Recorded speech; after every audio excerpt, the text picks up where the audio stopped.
Hey guys, tonight we begin with the collapse of one of the largest empires the ancient world had ever seen. A political structure that extended from Greece to Egypt, through Persia, and deep into Central and South Asia. When Alexander the Great died in Babylon in June 323, he left behind an empire of unprecedented scale and no clear successor.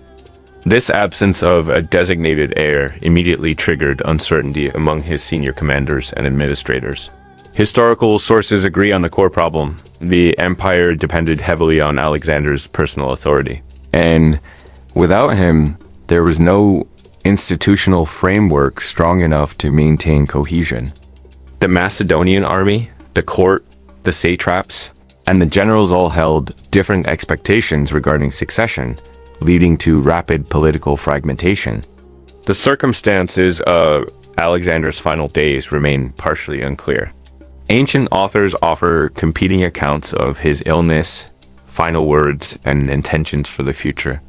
Modern historians continue to date whether he attempted to indicate a successor or whether no such instruction was ever given. Regardless of the uncertainties, the political vacuum was immediate and significant. The environment in Babylon at the time of his death reflects this tension. Administrative activity continued, but underlying it was widespread anxiety among officers, soldiers, advisors, and representatives of the recently conquered territories. The army wanted clarity, the generals wanted opportunity, and the satraps wanted autonomy. The world that had been united through a decade of continuous military campaigning now entered a period of negotiation, suspicion, and eventually war. So before you get comfortable, take a moment to like the video and subscribe, but only if you genuinely enjoy what I do here. And feel free to comment your location and the time you re-listening. It is always interesting to see where everyone joined from. Now, dim the lights, maybe turn on a fan for that soft background hum, and let's ease into tonight's journey together. Alexander's final days in Babylon form one of the most heavily scrutinized episodes in ancient history. The environment around him during this period can be reconstructed through surviving sources, though each ancient author provides a slightly different sequence of events. Despite discrepancies, several consistent elements allow historians to outline the general framework. By early June 323 BCE, Alexander had been in Babylon for several weeks. The city served as a central administrative hub of the Achaemenid Empire and remained strategically important under Macedonian rule. Babylon provided access to river transport, agricultural resources, and long-distance communication routes. Because of this, the palace complex was occupied by a wide range of officials, officers, interpreters, and logistical personnel. Around this time, Alexander began to show signs of acute illness. Most accounts describe a sudden fever. The palace physicians attempted treatments consistent with medical knowledge of the era, including cooling, herbal preparations, and adjustments to diet. None produced improvement. The fever intensified over several days, reducing his mobility and eventually affecting his speech. The internal atmosphere of the palace shifted immediately. The senior companions, men who had served alongside him for years, were summoned. Among them were Perdiccas, Ptolemy, Seleucus, Lysimachus, and other high-ranking officers. They entered a restricted area of the palace where access was controlled by the royal guards. Tension grew rapidly as his condition deteriorated. Outside the royal chamber, soldiers gathered in increasing numbers. Contemporary descriptions emphasize the emotional reaction of the Macedonian infantry. Many had marched with Alexander since the early campaigns in Asia Minor. Their loyalty was tied not to institutions, but to Alexander personally. News of his worsening condition spread through the ranks and produced anxiety about leadership, pay, and the stability of recent conquests. In the days leading to his death, Alexander's ability to communicate diminished. Some ancient narratives suggest he addressed his companions briefly. Others claim he remained largely silent. A well-known, though disputed, report says that when asked to whom he left his empire, he answered, "To the strongest." Historians treat this phrase cautiously. recognizing its literary quality and the likelihood of later embellishment. The lack of clear instruction is one of the defining features of this episode. Macedonian tradition expected a king to designate an heir, or at least leave guidance for succession. Alexander had not done this publicly. He had a legitimate half-brother, Philip III Aridaeus, whose cognitive limitations were widely known. He also had a pregnant wife, Roxana, whose child's gender and survival were uncertain. These circumstances created immediate uncertainty. As Alexander's condition worsened, the palace environment grew more controlled. Access to him narrowed. High-ranking officers came in shifts, attempting to interpret his gestures or faint responses. Servants maintained the chamber using standard palace procedures, cooling the room, supplying water, burning incense for air quality, and adjusting bedding, but these efforts had little effect. The city outside continued its normal activity. Babylon was a functioning urban center with large marketplaces, workshops, and administrative offices. Religious ceremonies proceeded, and local officials handled regional matters. Yet inside the palace, the contrast was stark. The political center of the empire had become a closed, tense environment where the future of enormous territories depended on the outcome of one man's illness. By the evening of June 10th or 11th, the exact date varies across sources, Alexander ceased breathing. The announcement triggered an immediate reaction among the soldiers outside the palace.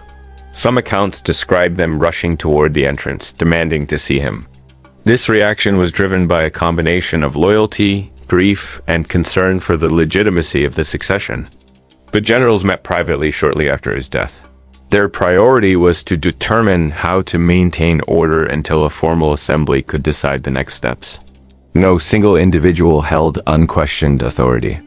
The army intended to uphold Macedonian traditions, while the generals considered administrative practicalities.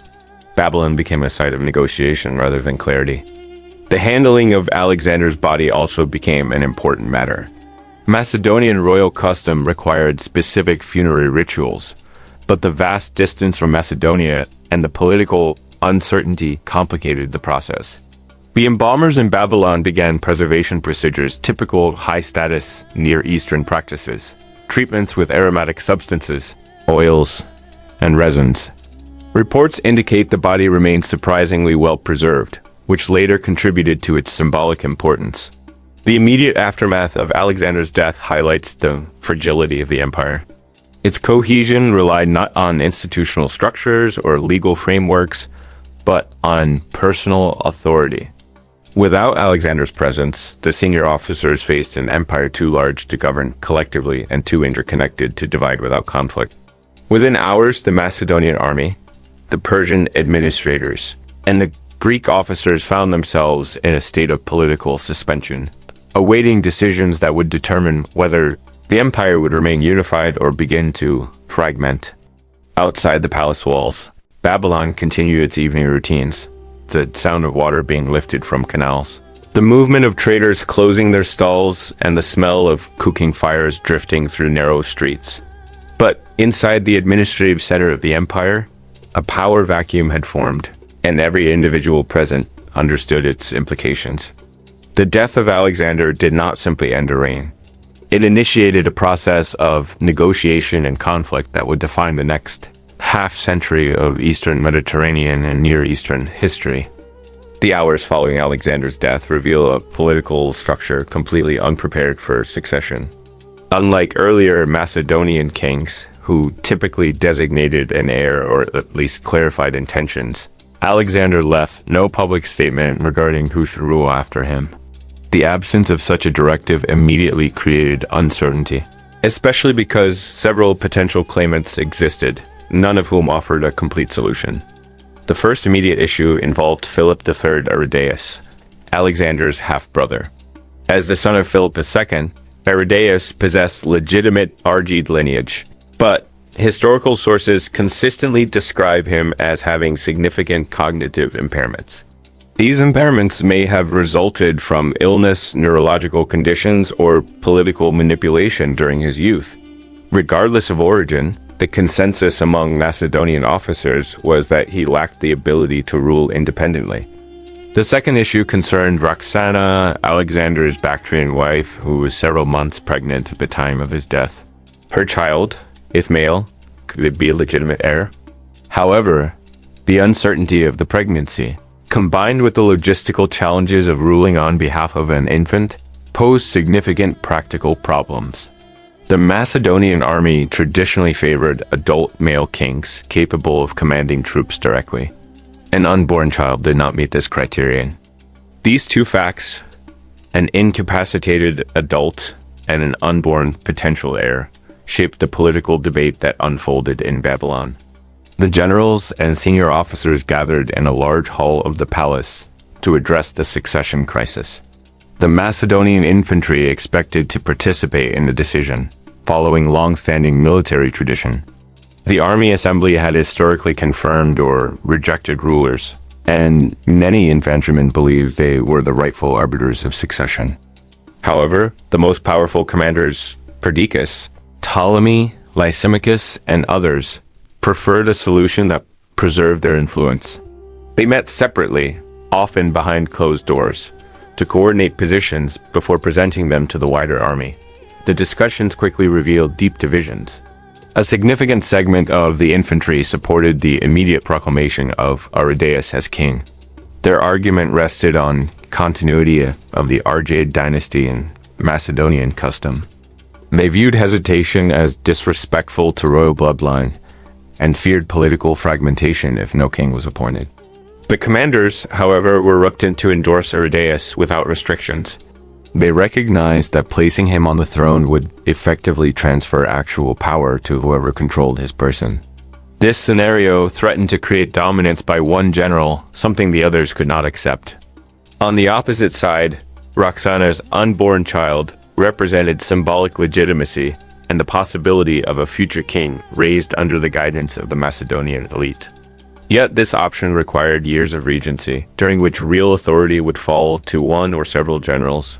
Few were willing to trust their rivals with such long-term control. The dispute intensified when Meleager, an influential infantry commander, publicly challenged the delay in naming a successor. Meleager accused the generals of seeking personal power and demanded the immediate recognition of Aridaeus.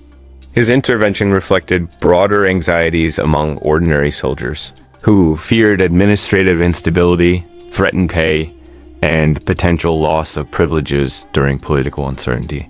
The situation escalated into a near crisis when infantry troops entered the palace, an unprecedented act intended to pressure the commanders.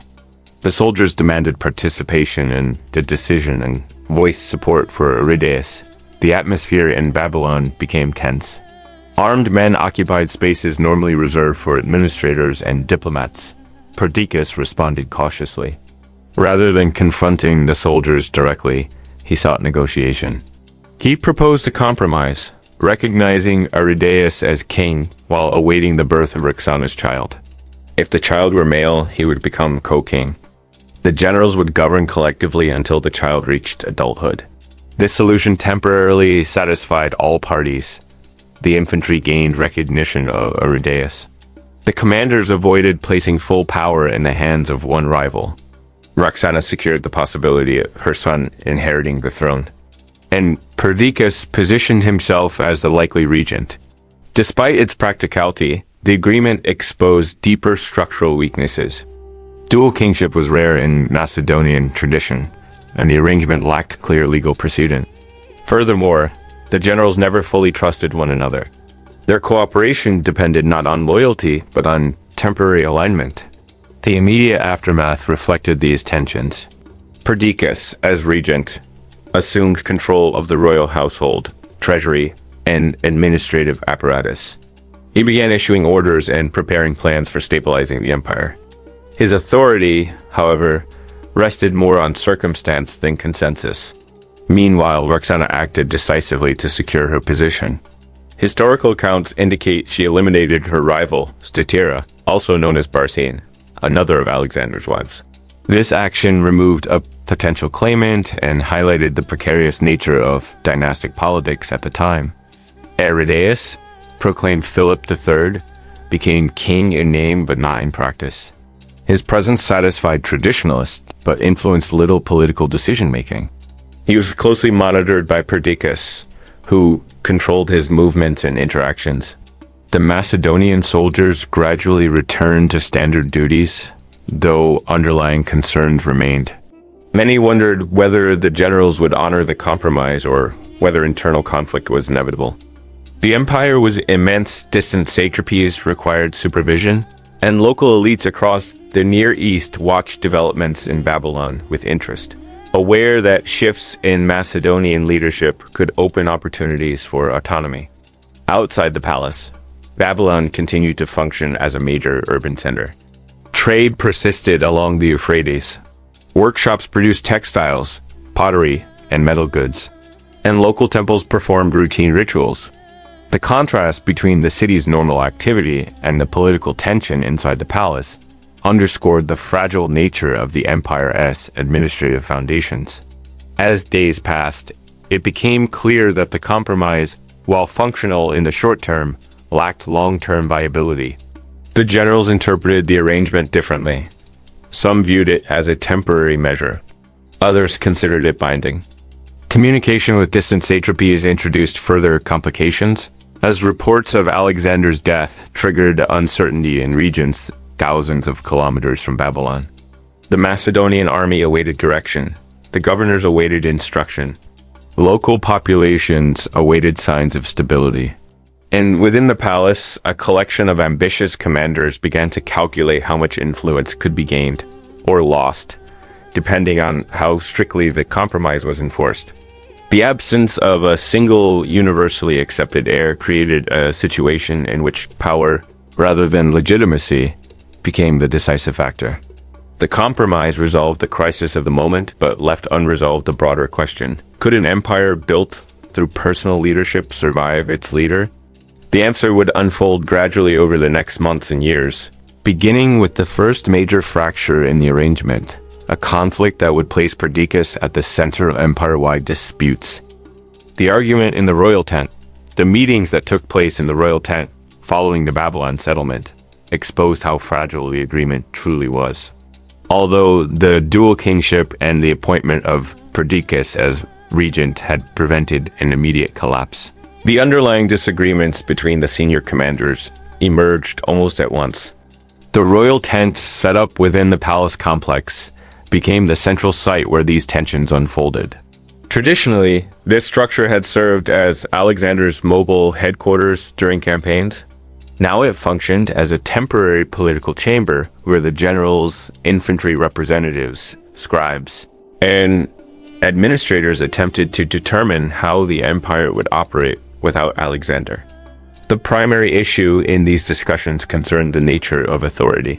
With Philip III, Aridaeus unable to rule independently and Roxana's unborn child not yet political figure, real power necessarily lay with the commanders.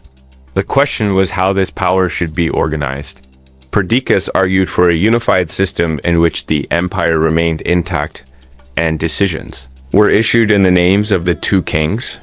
In practice, this would place administrative control in his hands as the regent. He maintained that Alexander's territories could not survive fragmentation, and that a centralized structure was necessary to prevent satraps from acting independently. Other generals did not accept this interpretation. Ptolemy, Lysimachus, and Seleucus shared a different perspective. The empire's geographic scale made central control difficult and, in many cases, impractical. Their argument was framed as a concern for efficient governance, but it also reflected the desire for regional autonomy. Each of these commanders anticipated ruling a province far from Babylon and recognized that local military and administrative decisions would need to be made. Without constant approval from the regent, they questioned whether the king's authority should be used to justify the concentration of power under a single individual. The meetings themselves often grew tense. Ancient accounts consistently describe raised voices and disagreements that required repeated intervention. The atmosphere inside the tent contributed to the intensity. Despite its size, the interior trapped heat throughout the day. Lamps burned along the perimeter, and the smell of wax, leather, and oiled fabrics lingered in the air. Scribes sat with writing boards, attempting to keep records while shifting uncomfortably in the humidity. Messengers moved in and out, reporting troop movements, supply needs, and inquiries from satraps awaiting clear orders from a new leadership. These logistical pressures created a backdrop in which disagreements became more acute. Another point of contention involved the movement of troops. Perdiccas insisted that all major military deployments required approval from his office. He viewed this as a necessary precaution to prevent satraps from building independent power bases. His rivals saw it differently. They argued that rapid regional responses would be impossible if every decision required a message sent to Babylon and a formal confirmation. Their resistance signaled the discomfort they felt toward Perdiccas' growing influence. The infantry added another layer of complexity. Representatives of the Macedonian foot soldiers attended some sessions inside the royal tent. Their presence was not ceremonial. It was a continuation of Macedonian military tradition. Infantrymen believed they had the right to participate in matters of succession, and their earlier insistence on recognizing Aridaeus demonstrated their ability to influence outcomes. They expressed concern that the king's authority might be diminished or manipulated. Their involvement limited how far Perdiccas could push his proposals, as alienating the infantry risked immediate instability. The discussions also touched on unassigned or partially controlled territories, such as Cappadocia and Armenia. Perdiccas intended to complete their subjugation personally, arguing that it was necessary for imperial unity. The other generals recognized the strategic implications. Expanding his military command would strengthen his authority relative to theirs. This realization increased suspicion and contributed to the growing divide. Through these meetings, no definitive resolution emerged. The generals continued to outwardly support the Babylon settlement, but their interpretations of its meaning diverged. Perdiccas viewed himself as the central administrator responsible for preserving the empire. His rivals saw the regency as a temporary arrangement that should not grant him unlimited control. These disagreements were never fully expressed in a single confrontation, yet they shaped every discussion. While the arguments unfolded, the army outside remained in a state of readiness. Soldiers drilled, tended animals, and maintained equipment, but their attention frequently shifted toward the tent. Rumors circulated rapidly that a new king might be chosen, that the generals were dividing territory secretly, or that Perdiccas planned to assert authority beyond the regency. None of these rumors were entirely accurate, yet each contained enough plausibility to increase anxiety. Historical sources describe these meetings as the point at which Ptolemy began distancing himself from the regency. Although he did not openly challenge Perdiccas at this stage, the disagreements signaled to him that unified rule was unlikely. His later actions, particularly his control over Alexander's body, indicate that he had started planning independently. By the time the final discussions concluded, the political landscape of the empire had changed subtly but significantly. The formal structure remained intact: 2 kings, 1 regent, and appointed satraps. In practice, the empire now contained competing interpretations of authority, each backed by influential commanders. The royal tent meetings did not break the empire, but they marked the beginning of its fragmentation. Cooperation persisted outwardly, yet the unity that had depended on Alexander's leadership no longer existed. What remained was a temporary balance sustained only by cautious negotiation and the unresolved ambitions of the men who had once marched behind a single leader. The political compromise reached in Babylon created the appearance of stability, but its internal logic was fragile from the beginning. The arrangement recognized Philip, the third Aridaeus, and the unborn child of Roxana as joint kings, while Perdiccas held the regency and the generals retained control of their assigned satrapies. On paper, the empire remained unified. In practice, it depended on a level of cooperation that had never existed among the senior commanders and was unlikely to develop now that Alexander was gone. In the days following the agreement, administrative activity resumed across the palace. Scribes recorded official decisions, Heralds issued public statements, and officers circulated through the city coordinating troop assignments. From the outside, it resembled a functioning imperial center. The satraps in distant provinces received messages confirming their positions. Supply officers continued their work, ensuring that grain shipments, financial accounts, and troop provisions remained uninterrupted. The empire seemed to be adjusting to new leadership. However, beneath this surface, the arrangement was beginning to strain. Perdiccas interpreted the regency as a mandate to enforce centralized rule. His orders reflected this perspective. He supervised the king's household, controlled their interactions, and directed administrative decisions through the authority of the royal seal. His approach followed Macedonian precedent in which the regent acted as the primary executor of policy. Other generals did not share this interpretation.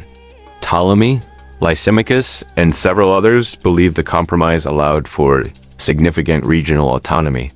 They accepted that Perdiccas held a prominent position, but they did not consider him the exclusive architect of imperial policy. They viewed themselves as independent governors who owed acknowledgement to the kings, but not subordination to the regent.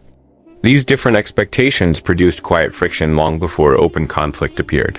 The first signs of disagreement emerged in Babylon itself, as orders were issued in the names of the two kings. Some officers noted that they reflected Perdiccas' policies rather than the collective decisions of the generals. This observation was not merely political suspicion. It had practical implications. If Perdiccas controlled the king's authority, he could theoretically dominate the entire imperial administration. Rival commanders recognized the danger and began to establish advisory circles within their own contingents. The satrapal arrangements also contributed to tension. Some regions were securely in Macedonian hands. Others, such as Cappadocia and Armenia, required additional military intervention to formalize control. Perdiccas planned to oversee these operations himself, a decision that would increase his military presence and influence. His rivals interpreted this as the first step toward consolidating personal power. Although they did not oppose the operations openly, they privately expressed concern that Perdiccas might use these campaigns to expand his authority beyond the role of regent. Meanwhile, the Macedonian infantry observed developments with increasing unease. They had accepted the dual kingship under the assumption that the Argead dynasty would be respected. If Perdiccas appeared to overshadow the kings, the infantry could interpret it as a threat to dynastic tradition. Their earlier intervention on behalf of Eurydaeus demonstrated their willingness to act collectively, and the generals remained aware of this possibility. Another source of instability lay in the position of Roxana. Her pregnancy placed her at the center of dynastic politics. Her child, if male, could serve as a legitimate heir, but only if she maintained protection. After the Babylon settlement, she acted decisively by eliminating her rival, Statira. This act removed a competing claimant, but also highlighted how vulnerable the dynastic situation had become. The regent and generals were forced to consider not only political alliances, but also domestic security within the royal household. Communication with distant satrapies further complicated matters. News of Alexander's death reached regions such as Egypt, Syria, and the Indus frontier at different times. Local commanders and administrative elites, uncertain of the new power structure, delayed action until they received clear instructions. Some regions sent envoys to Babylon. Others fortified their positions or prepared for potential unrest. The lack of a unified directive from the regent and generals created space for local interpretation. As days turned into weeks, the compromise remained officially intact, but its weaknesses became increasingly visible. Perdiccas issued orders as though he held centralized authority. Ptolemy and other satraps began to act with greater independence, shaping local governance according to their own priorities. Seleucus maintained a cooperative stance but kept his distance, choosing caution while watching for developments. Lysimachus focused on securing his base in Thrace, anticipating that regional stability would be essential if broader conflict erupted. The empire continued functioning, but each part of it moved under a different interpretation of the same agreement. The unity that had existed under Alexander had depended on his personal leadership, and no administrative compromise could replicate that structure. The generals had avoided a direct confrontation in the immediate aftermath of his death, but they had not resolved the deeper issue of authority. Their temporary cooperation acted more as a pause than a solution. By the end of this early period, the empire resembled a network of semi-autonomous regions linked by a fragile administrative framework. The regency existed, but its legitimacy depended on enforcement rather than universal acceptance. The kings held symbolic value but no direct influence.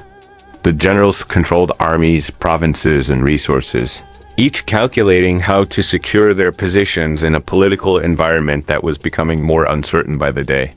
The compromise achieved in Babylon prevented an immediate collapse, but it did not address the fundamental question of who should lead the empire. It postponed conflict rather than eliminating it. As political distances widened and the ambitions of individual commanders deepened, the arrangement that initially seemed practical now stood as the first unstable step toward the wars that would shape the next generation of Macedonian rule. Perdiccas entered the regency with the formal support of both the army assembly and the senior commanders. But his authority depended on a delicate balance of cooperation, perception, and administrative control. The first major fracture in this balance appeared almost immediately. It was not the result of a dramatic confrontation, but rather a series of smaller disputes that revealed how unstable the arrangement truly was. At the center of these early tensions stood the unfinished question of Cappadocia and Armenia, two large territories in central and eastern Anatolia. These regions had not yet been fully incorporated into Macedonian administration during Alexander's lifetime. While nominally assigned to humans as satrap, they remained outside direct Macedonian control. Securing them required military intervention, and Perdiccas planned to oversee this personally. His rivals recognized the implications. Commanding such a campaign would significantly increase his influence, providing him with troops, prestige, and a strategic foothold near the heart of the empire. The decision caused unease among the other generals. Although none opposed it openly, the concern was shared quietly in private discussions. The empire had no mechanism to prevent the regent from expanding his authority through military command, and Perdiccas' actions suggested he intended to use the campaign to strengthen his position. Small disputes about logistics, who would supply forces, who would coordinate provisions, who would communicate with the satrapies, revealed deeper disagreements about the regent's role. In addition, Perdiccas began issuing orders that signaled his intention to enforce central control. Officers who had been loyal to Alexander were redistributed across satrapies. Administrative positions were reassigned. Some officials who opposed Perdiccas in earlier debates were quietly removed from important posts. These changes were not illegal, but they were perceived as strategic moves designed to limit the influence of rival commanders. One of the earliest visible fractures involved Meleager, the infantry commander who had championed Aridaeus' claim to the throne during the succession crisis. Meleager believed that the infantry should have a significant role in shaping administrative decisions. Perdiccas viewed him as a threat to stability. Conflict between them became unavoidable. Perdiccas accused Meleager of inciting unrest and undermining the regency. The situation escalated, and several of Meleager's supporters fled to sanctuary within a temple. Perdiccas ordered troops to enter the sanctuary and remove them. They were executed shortly after. This action carried clear political meaning. The regent demonstrated that opposition, whether from generals or infantry, would be suppressed. It also showed that Perdiccas was willing to bypass traditional restraints if he believed the security of the regency was at stake. Meleager himself was later killed under ambiguous circumstances, strengthening Perdiccas' control but also alienating segments of the army. Soldiers who had supported Meleager now watched the regent with suspicion, fearing that future disagreements might lead to similar consequences. Meanwhile, the satraps were monitoring developments closely. Their positions depended on a combination of royal appointment and military strength. A centralized regency threatened their autonomy. Ptolemy in Egypt was the first to interpret the situation as a sign that the empire might eventually collapse into regional power centers. Egypt, with its defensible borders and substantial resources, offered favorable conditions for independent rule. Ptolemy began strengthening his local administration, forming closer relationships with local elites and reorganizing military forces in ways that indicated long-term planning rather than short-term compliance. Seleucus, serving as commander of the companion cavalry, Hipparch, maintained a cautious stance. He recognized Perdiccas' ambition, but avoided open conflict. His strategic approach was to remain within the administrative structure while preparing for potential shifts in power. His position provided him access to information, troop movements, and high-level discussions, all of which would later assist him in navigating the unfolding conflicts. Lysimachus, assigned to Thrace, also observed these developments from a distance. Thrace required constant military engagement due to local resistance, and Lysimachus used this necessity to build a strong independent base. His actions were not hostile to Perdiccas, but they were motivated by an understanding that long-term security required local control rather than reliance on the regency. While these regional commanders consolidated their own positions, Perdiccas focused on maintaining administrative unity. He issued orders reinforcing the authority of the central government, reaffirming the king's legitimacy, and requiring satraps to report directly to Babylon. However, his directives were not always executed consistently. Distance, communication delays, and competing priorities weakened the impact of central decisions. Another early conflict involved Cyrene, a Greek city-state in North Africa that had recently experienced internal strife. Perdiccas attempted to assert authority by sending envoys and demanding compliance with Macedonian rule. Ptolemy intervened, arguing that the matter fell within Egypt's sphere of influence. This disagreement was relatively small in scale, but it clearly showed how overlapping interests would soon generate larger disputes. The handling of Alexander's funeral arrangements further contributed to the fracture. Macedonian kings were traditionally buried in Asia and Macedonia, but Alexander had expressed interest in being entombed at Siwa in Egypt, where he had been acknowledged as the son of Ammon. The body was being prepared in Babylon, preserved according to Near Eastern embalming techniques. Perdiccas planned to transport it to Macedonia, viewing the burial as a means of reinforcing the legitimacy of the regency. Ptolemy intervened decisively. He intercepted the funeral procession and redirected the body to Egypt. This act carried enormous symbolic weight. Possession of a king's remains in the ancient world was a powerful political tool, and Ptolemy used it to legitimize his rule in Egypt. Perdiccas interpreted it as an act of rebellion. Although open conflict did not break out immediately, this incident marked the clearest sign yet that the empire was beginning to split into competing centers of authority. Communication between Babylon and the satraps grew increasingly complicated. Some governors responded promptly to Perdiccas' directives. Others delayed or offered vague acknowledgments. Reports from the eastern territories indicated local unrest, requiring military intervention. These demands stretched the empire's resources and highlighted the logistical complexities of maintaining unity without a universally respected leader. By this point, the fracture was not formalized, but it was unmistakable. Perdiccas remained regent, but his authority depended on fragile cooperation from commanders who were already preparing for a future in which the empire might disintegrate. His decision to undertake the Cappadocian campaign underscored his commitment to centralized rule, but it also revealed the widening gap between his intentions and the ambitions of his peers. The empire had not yet entered open conflict, but the first fracture was complete. Cooperation persisted in appearance, but the unity of the empire had shifted from a political reality to a temporary arrangement held together only by obligation and caution. The first clear indication that the empire would not remain united under Perdiccas came from Egypt. While other satraps watched events in Babylon cautiously, Ptolemy acted with deliberate independence. His decisions during this early period reveal a strategic vision that differed fundamentally from the intentions of the regent. Rather than supporting a centralized imperial structure, Ptolemy viewed the post-Alexander world as one in which regional powers would inevitably emerge. He intended Egypt to be one of them. Egypt's economic and geographic advantages shaped Ptolemy's perspective. The Nile Valley produced abundant grain, providing a reliable food supply and a commodity that could stabilize political control. The surrounding deserts and natural borders offered defensibility unmatched by other satrapies. Additionally, Egypt inherited administrative systems perfected during centuries of Pharaonic and Persian rule. These factors allowed Ptolemy to imagine a sustainable, autonomous kingdom independent of Babylon. His first major action demonstrated this intention clearly.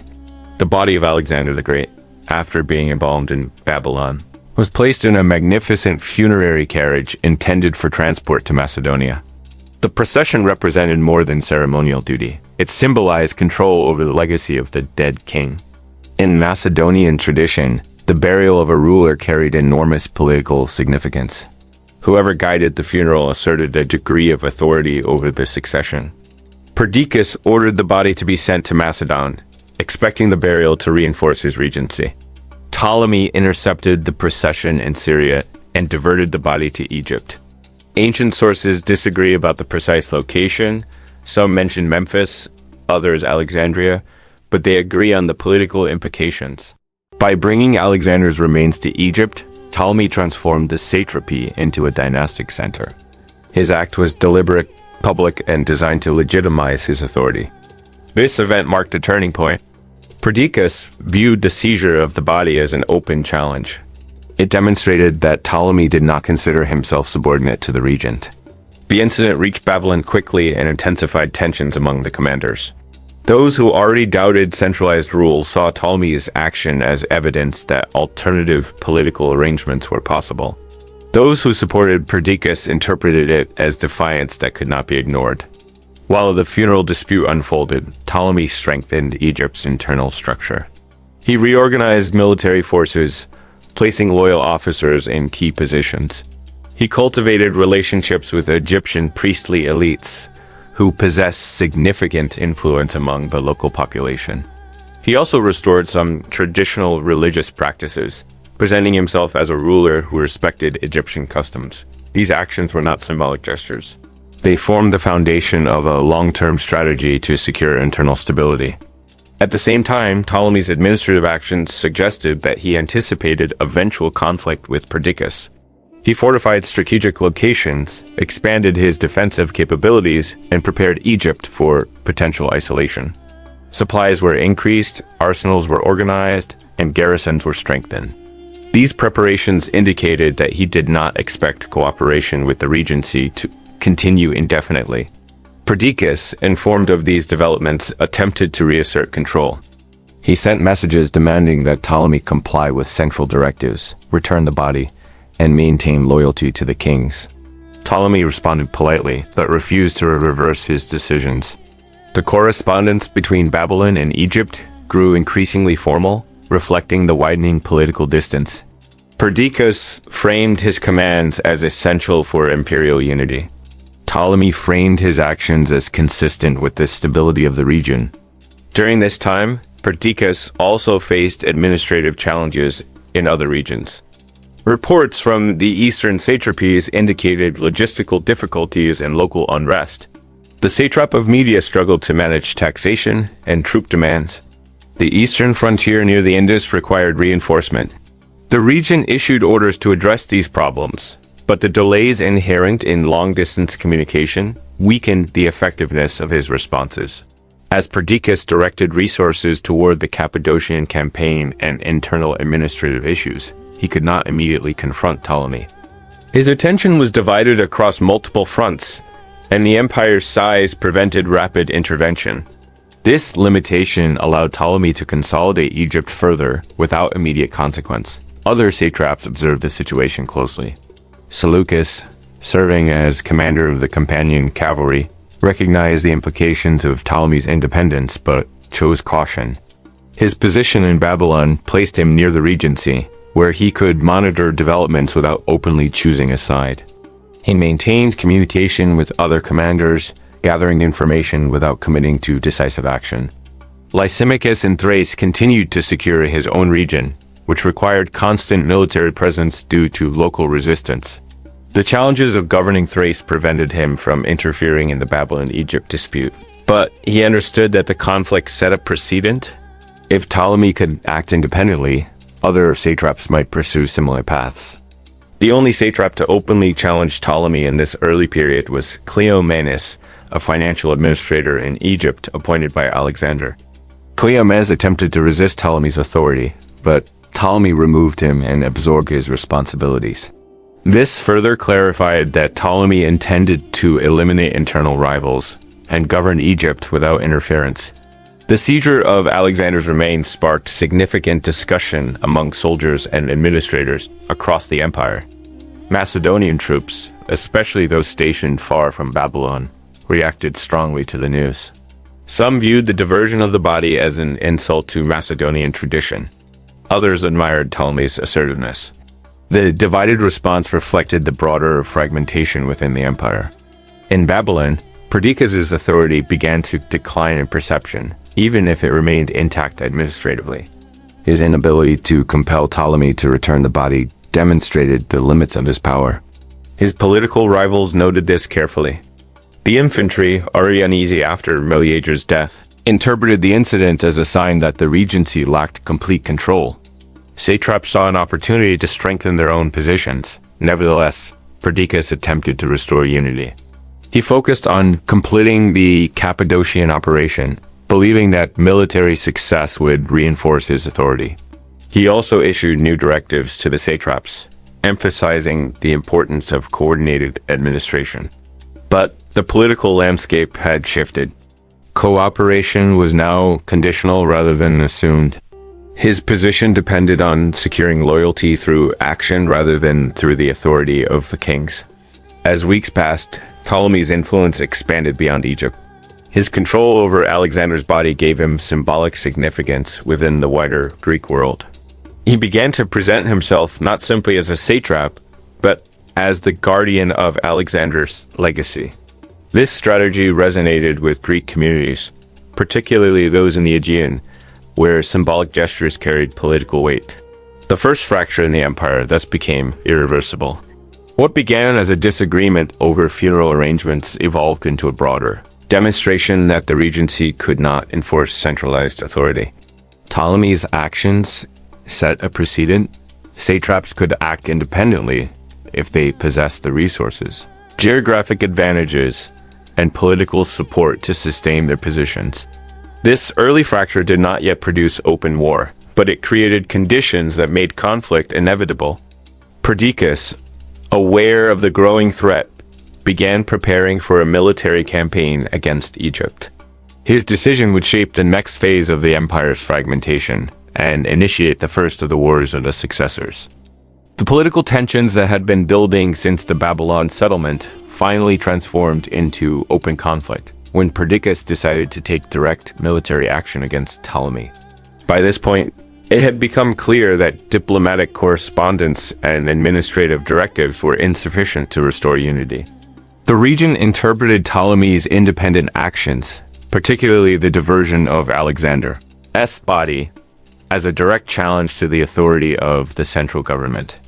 His decision to initiate a campaign against Egypt marks the beginning of what historians later call the First War of the Successors. Before moving toward Egypt, Perdiccas attempted to secure the territories in Anatolia, specifically Cappadocia. This campaign was intended to stabilize the region and reassert central control. The local ruler Ariarathes resisted Macedonian authority, requiring a coordinated military effort. The operation succeeded after significant fighting, and the incorporation of Cappadocia into the imperial structure allowed Perdiccas to appoint humans as its satrap. Although this success strengthened Perdiccas militarily, it did not improve the political situation. The other generals saw the campaign as proof that Perdiccas was expanding his personal power base rather than simply fulfilling administrative responsibilities. As Perdiccas prepared to march on Egypt, he attempted to win support from key commanders. He summoned Eumenes, one of Alexander's most capable administrators and strategists. and relied on him to manage affairs in Asia Minor, humans accepted the assignment and remained loyal to Perdiccas. Even though his Greek origin often placed him at a disadvantage among Macedonian officers, the loyalty of humans would become a significant factor in the conflicts that followed. Meanwhile, in Babylon, the political climate grew increasingly unstable. The dual kingship continued to exist, but neither Philip III nor the unborn Alexander IV influenced decision-making. They functioned as symbols rather than participants.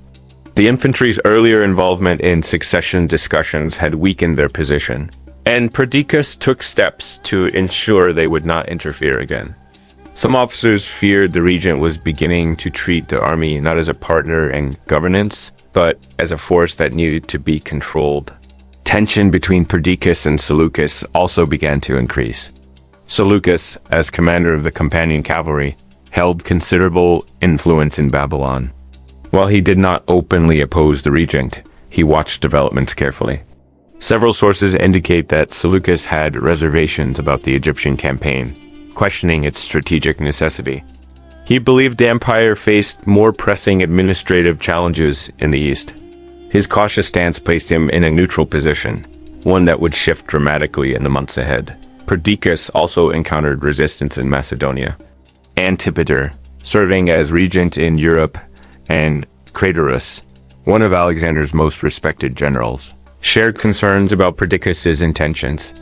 Both men held strong positions in Greece and Macedonia, controlling troops essential for military operations.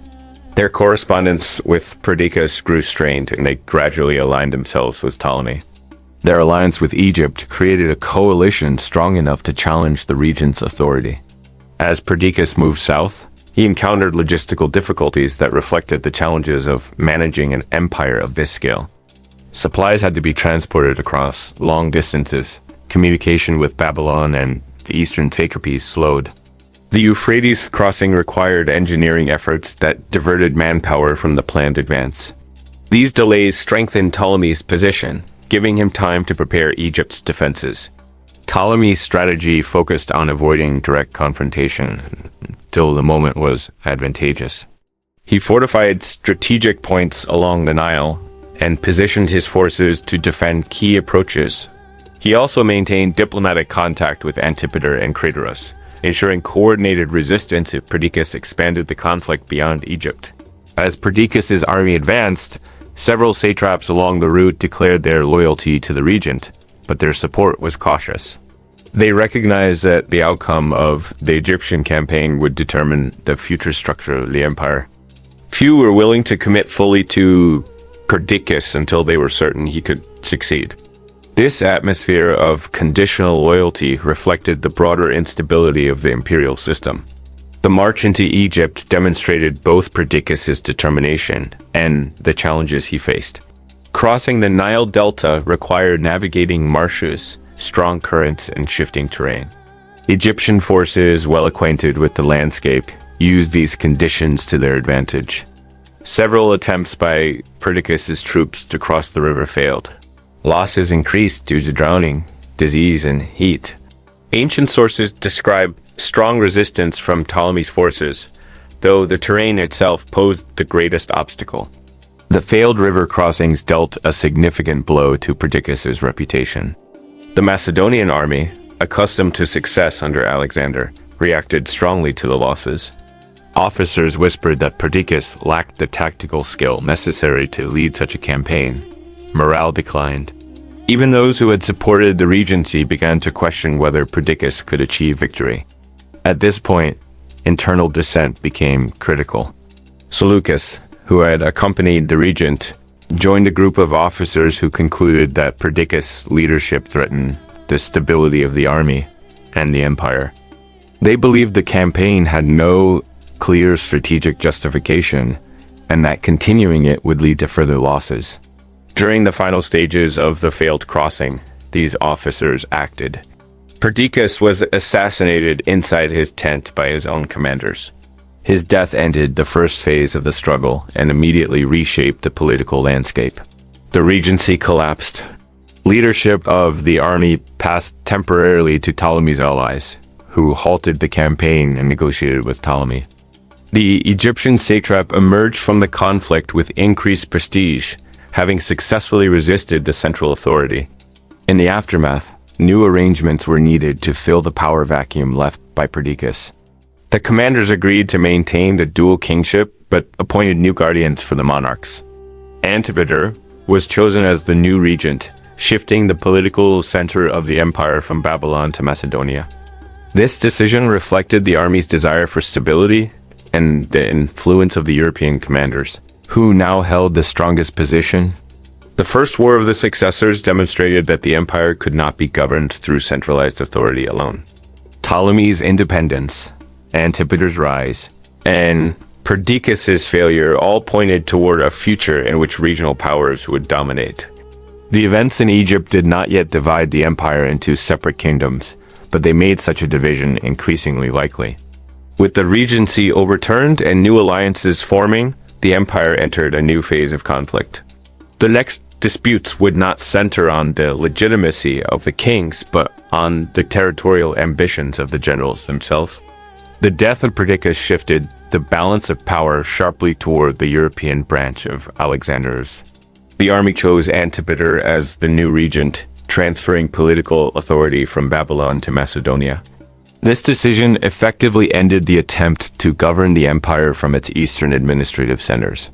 With the regency now in the hands of an elderly statesman who had long served as Philip II and Alexander's representative in Europe, the Macedonian heartland regained political primacy. Antipater's position, however, was not permanent. He was advanced in age, and the empire remained structurally unstable. After his death in 319 BCE, the problem of succession reemerged, this time not at the imperial level, but within the regency itself. Antipater bypassed his sons and appointed Polyperchon as regent, a decision that alienated Cassander, his ambitious and politically experienced son. Cassander, unwilling to accept Polyperchon's authority, sought alliances to strengthen his position. This disagreement triggered the next stage of fragmentation. At this point, the surviving members of the Argead dynasty became central to the political struggle. The dual kingship of Philip III Aridaeus and the young Alexander IV remained in place, at least nominally. However, neither king held genuine power. Philip III was heavily controlled by advisors, and Alexander IV, the posthumous son of Alexander the Great, was still a child living under guardianship. Their symbolic presence continued to provide legitimacy to whoever claimed to act on their behalf. Olympias, the mother of Alexander the Great, re-entered the political scene during this period. She had remained largely in Epirus after her son's campaigns, but the breakdown of the regency and the rise of Cassander drew her into the struggle. Olympias possessed considerable influence, not only because of her connection to Alexander, but also because of her strong personality and long-standing political network. Polyperchon sought her support to counter Cassander's growing power. Olympias aligned herself with Polyperchon and brought the young Alexander IV under her protection. This alliance placed her in a position to challenge Cassander in Macedonia, where political loyalty had been divided since Antipater's death. Polyperchon attempted to rally support by presenting himself as the defender of the legitimate kings. However, Cassander's alliances, particularly with Ptolemy and other influential commanders, gave him significant military and financial advantages. The conflict escalated when Olympias took direct action. As Polyperchon advanced into Macedonia, Olympias confronted supporters of Philip III Aridaeus and his wife Eurydice, who had aligned themselves with Cassander. The confrontation ended with the execution of both Aridaeus and Eurydice. These acts, though intended to secure the legitimacy of Alexander IV, had severe consequences. The death of Philip III effectively removed one branch of the Argead dynasty, leaving Alexander IV as the sole remaining male heir. Olympias believed she was protecting the dynasty, but her actions polarized the Macedonian elite. Many soldiers and nobles viewed the executions as excessive, even if politically motivated. Cassander capitalized on this sentiment. portraying himself as the defender of Macedonian tradition against Olympias's perceived ruthlessness. Cassander responded swiftly. He launched a coordinated military campaign into Macedonia, confronting Polyperchon and Olympias. Polyperchon's support eroded as Cassander advanced. Olympias, despite initial successes, lacked sufficient forces to withstand Cassander's siege. She retreated to Pydna, where she was eventually surrounded. Ancient accounts describe a prolonged siege during which the conditions inside the city deteriorated rapidly. Supplies dwindled, morale weakened, and the defenses ultimately collapsed. When the city fell, Olympias was captured. Cassander orchestrated her trial, though the outcome was predetermined. She was condemned and executed, marking the end of one of the most influential political figures of the Argead era. Her death removed one of the last defenders of Alexander IV and effectively shifted control of the dynasty into Cassander's hands.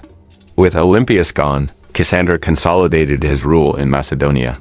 He assumed the title of strategos and managed the affairs of the kingdom, while still acknowledging the nominal authority of Alexander IV. However, even this acknowledgement was temporary. The young king represented a threat to Cassander's long-term rule. As Alexander's legitimate heir, Alexander IV held symbolic importance that could inspire rebellion among Macedonian soldiers and Greek allies. Cassander gradually reduced the influence of Alexander IV and his mother, Roxana, who remained under supervision. They were relocated to Amphipolis, where they lived under close guard. For several years, Cassander maintained the appearance of protecting the young king. But as his own position strengthened and rival commanders were occupied with conflicts elsewhere, the danger posed by Alexander IV increased in his calculations. Historians agree that at some point between 310 and 309 BCE, Cassander ordered the execution of both Alexander IV and Roxana. Their deaths ended the direct line of Argead succession. With no surviving legitimate heirs, the dynasty that had ruled Macedonia for generations disappeared, leaving a political vacuum that allowed generals to claim kingship without needing to justify their position through dynastic connections. The elimination of the Argead line had profound consequences. Without a unifying dynasty, the successors no longer needed to maintain the pretense of ruling in the name of Alexander's heirs. Their territories increasingly resembled independent kingdoms rather than satrapies awaiting central direction. The wars that followed were fought not for control of the empire as a whole, but for regional supremacy. Cassander proclaimed himself king of Macedonia shortly after the deaths of Alexander IV and Roxana. This declaration was consistent with the broader trend. In the years that followed, Ptolemy, Lysimachus, Seleucus, and Antigonus would also adopt royal titles. The transformation from imperial unity to a collection of Hellenistic kingdoms was nearly complete. The fall of Olympias and the extinction of the Argead dynasty thus represent a critical phase in the partition of the empire. The symbolic foundation of Macedonian legitimacy had been removed. What remained was a political landscape dominated by powerful generals whose authority rested not on lineage, but on military strength and administrative control. Without the Argead monarchy, the idea of preserving Alexander's empire became largely irrelevant. The next stage of conflict would focus entirely on territorial expansion and the establishment of dynasties that bore the names of the generals themselves. After the elimination of the Argead dynasty, the political landscape of the former empire shifted decisively toward open competition among Alexander's surviving commanders.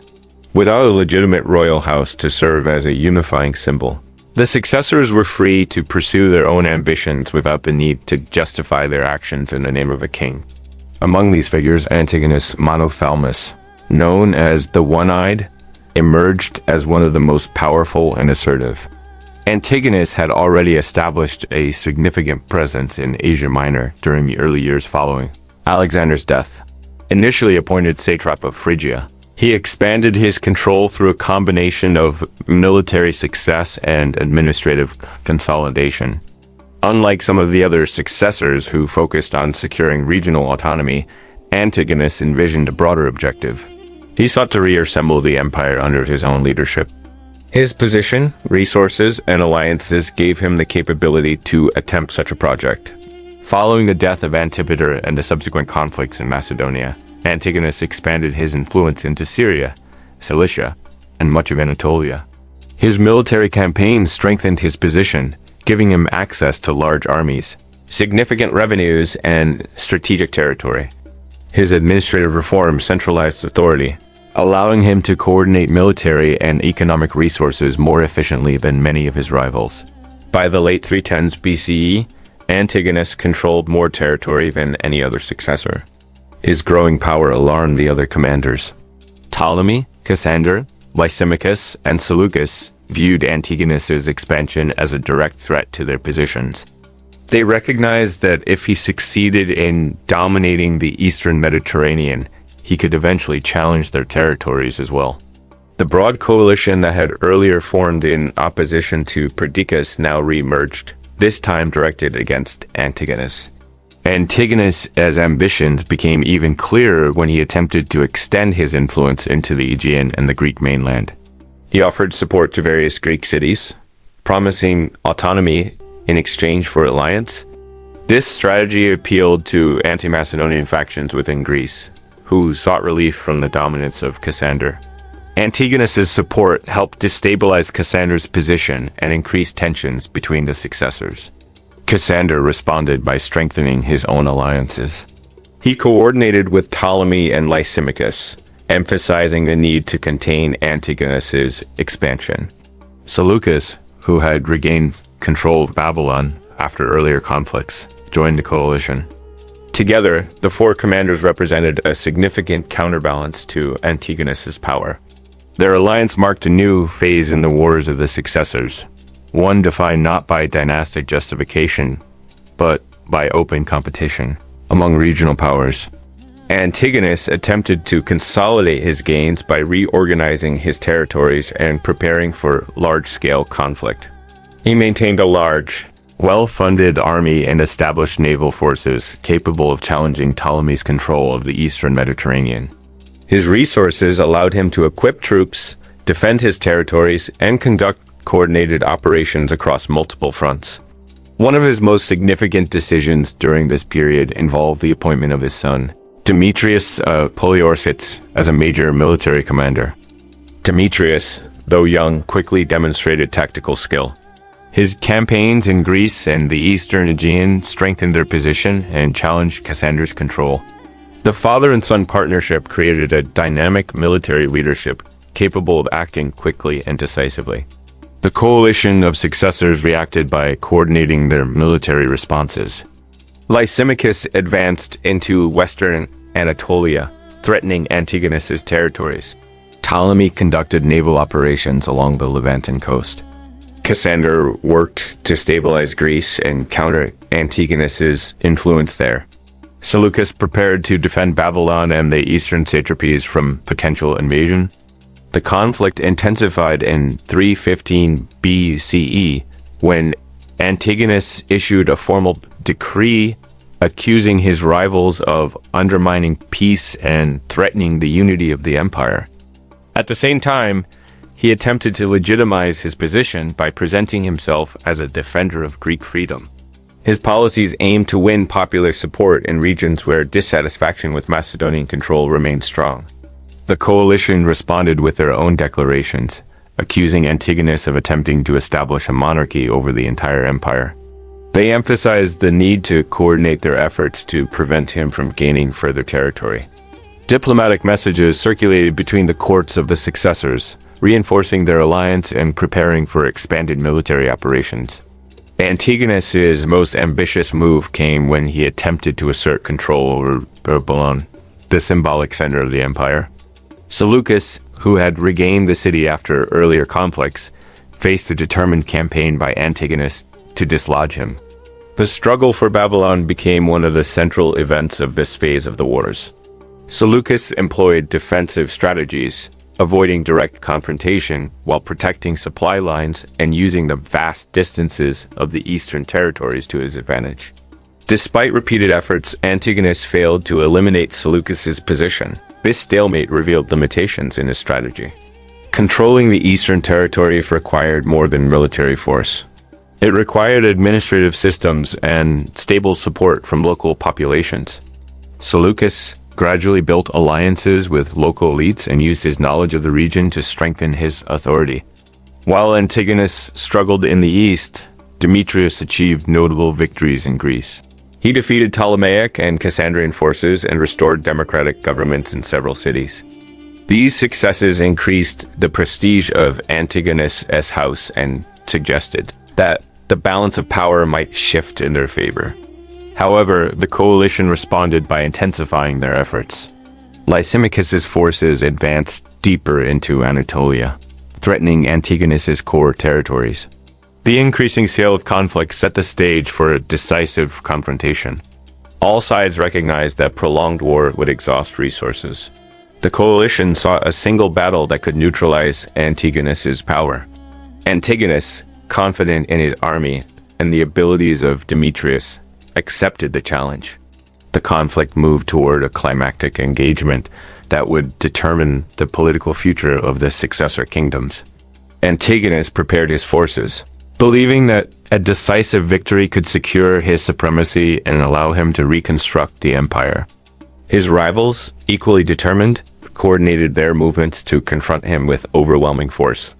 By this point in the wars, the possibility of restoring Alexander's empire had become remote. The political landscape had divided into competing spheres, each controlled by a powerful general with his own ambitions, administrative system, and military resources. The next major confrontation would determine whether Antigonus could re-establish unity or whether the fragmentation of the empire was permanent. The expanding conflict among the successors reached its decisive turning point in 301 BC at the Battle of Ipsus, a large engagement in central Anatolia that brought together nearly all the major powers of the post-Alexandrian world. By this point, Antigonus controlled the most extensive territory and commanded one of the largest armies. His ambition to restore the empire under his own rule had become clear, and his rivals believed that this moment offered their best chance to prevent him from achieving supremacy. The coalition formed against Antigonus, composed of Lysimachus, Seleucus, Cassander, and Ptolemy, represented the combined military and political strength of the rest of the Hellenistic world. Their alliance, though built on mutual distrust, shared one essential objective: limiting Antigonus's expansion. Each successor feared that if Antigonus prevailed, their own territories would eventually be absorbed into a reconstructed empire. In preparation for the confrontation, coalition forces coordinated their movements across great distances.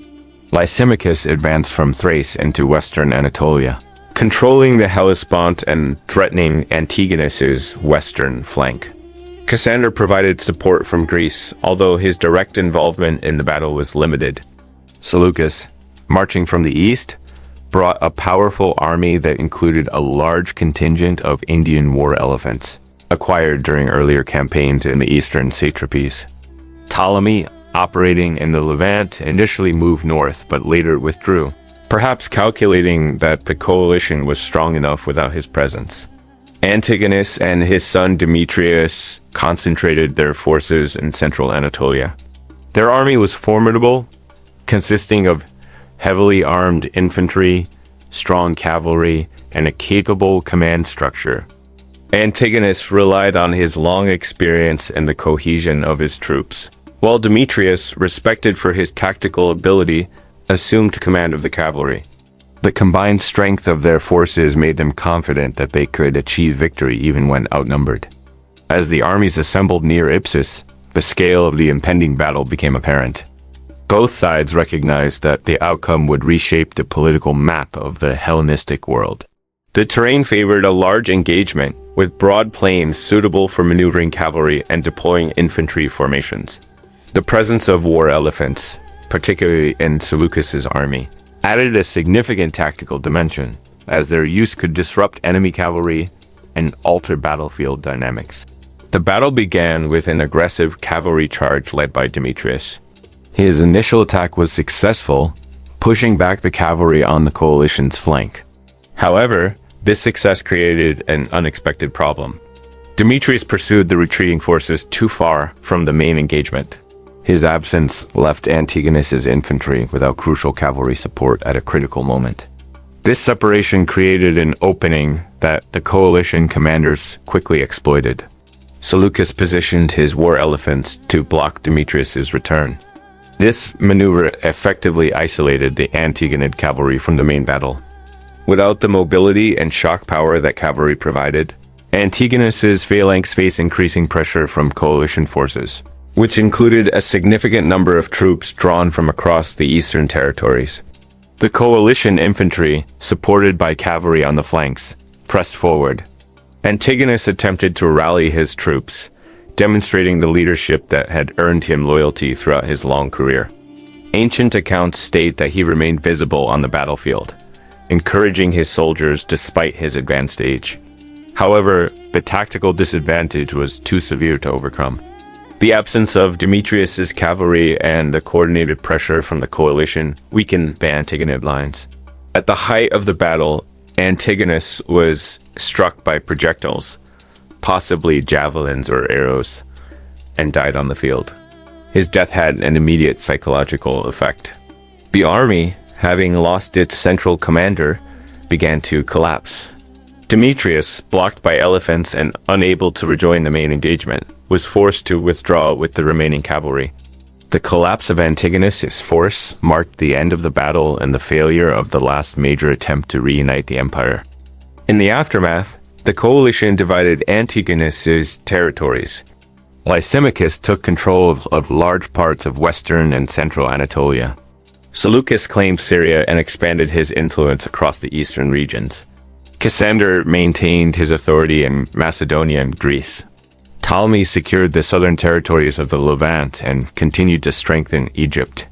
The redistribution reflected the balance of power among the successors and solidified the territorial divisions that would define the Hellenistic world. The battle's significance extended beyond the death of Antigonus. It symbolized the final collapse of any realistic prospect of imperial unity. The successors no longer acted with the theoretical of preserving Alexander's empire. Instead, they accepted the reality of separate kingdoms, each ruled by a dynasty that traced its legitimacy not to Argead blood, but to military success and territorial control. The Antigonid defeat also demonstrated the evolving nature of Hellenistic warfare. The large-scale coordination of forces across vast regions, the strategic use of elephants, and the reliance on multi-ethnic armies reflected changes that had emerged since Alexander's campaigns. Warfare had become more complex, with political and economic considerations influencing military decisions. Demetrius, despite the defeat, remained an important figure. He retained a substantial force and continued to operate as an independent commander. His later campaigns would lead him briefly to rule Macedonia, though he would never regain the power his father had sought. The Antigonid dynasty survived through his descendants and eventually ruled Macedonia for more than a century. Even though their ambition to control the entire empire had ended at Ipsus, the Battle of Ipsus thus marks a decisive moment in ancient history. It ended the last serious attempt to restore the political unity created by Alexander the Great and confirmed the emergence of a new order, the Hellenistic kingdoms. These states, shaped by the ambitions of the successors, would dominate the Eastern Mediterranean for centuries, blending Greek and local cultures in ways that profoundly influenced the ancient world. The defeat of Antigonus at Ipsus immediately elevated Seleucus to one of the most powerful rulers in the Hellenistic world. His role in the coalition victory, combined with his control over extensive eastern territories, positioned him to shape the political structure of the region stretching from the Aegean to the borders of India. The redistribution of Antigonus's lands after the battle strengthened this position further, granting Seleucus authority over Syria and parts of Anatolia in addition to the vast territories he already controlled. Seleucus's rise was the product of both opportunity and long-term strategy. After escaping Antigonus's dominance more than a decade earlier, Seleucus had rebuilt his influence in Babylon and gradually expanded his authority across the eastern satrapies. His ability to navigate the political complexities of these regions, combined with his experience under Alexander, allowed him to establish a stable administrative foundation. Ipsus provided the final step, giving him the territory necessary to formalize a kingdom comparable in scale to the empire's eastern half. The new Seleucid domain encompassed diverse populations, including Greeks, Persians, Babylonians, and numerous smaller ethnic groups. Seleucus continued several of Alexander's administrative strategies, but adapted them to local conditions. He relied on a network of satraps, many of whom were experienced administrators rather than purely military appointees. This approach aimed to maintain order across regions with long-standing governance traditions. Seleucus recognized that stability in these provinces depended on respect for established systems, not the imposition of entirely new structures. One of Seleucus's most significant policies involved the founding of new cities. He established numerous urban centers across his territories, many of them named Seleucia or Antioch, in honor of himself or his father. These cities functioned as administrative hubs, military stations, and cultural centers. They became focal points for Greek settlers, who brought Hellenistic culture into regions that had previously been dominated by Persian or local traditions. This policy continued Alexander's broader project of integrating Greek and Eastern cultures, but on a more institutional level. The most notable of these foundations was Seleucia on the Tigris, which quickly developed into one of the major cities of the ancient world. It became an administrative center, replacing Babylon in many governmental functions. Its location allowed it to control trade routes connecting Mesopotamia to the Iranian plateau and beyond. The city embodied Seleucus's broader strategy, blending Greek urban planning with the economic needs of a diverse population. Seleucus's interactions with India formed another important part of his eastern policy. Before Ipsus, he had engaged in negotiations with Chandragupta Maurya, the founder of the Mauryan Empire. The agreement between them involved a territorial exchange in which Seleucus ceded lands in the Indus region in return for war, elephants, and a political alliance. This decision reflected practical considerations. The territories in question were distant and difficult to govern. The elephants, however, became a decisive component of Seleucus's military, including at Ipsus. The alliance with the Mauryan Empire also created a degree of stability along the eastern frontier.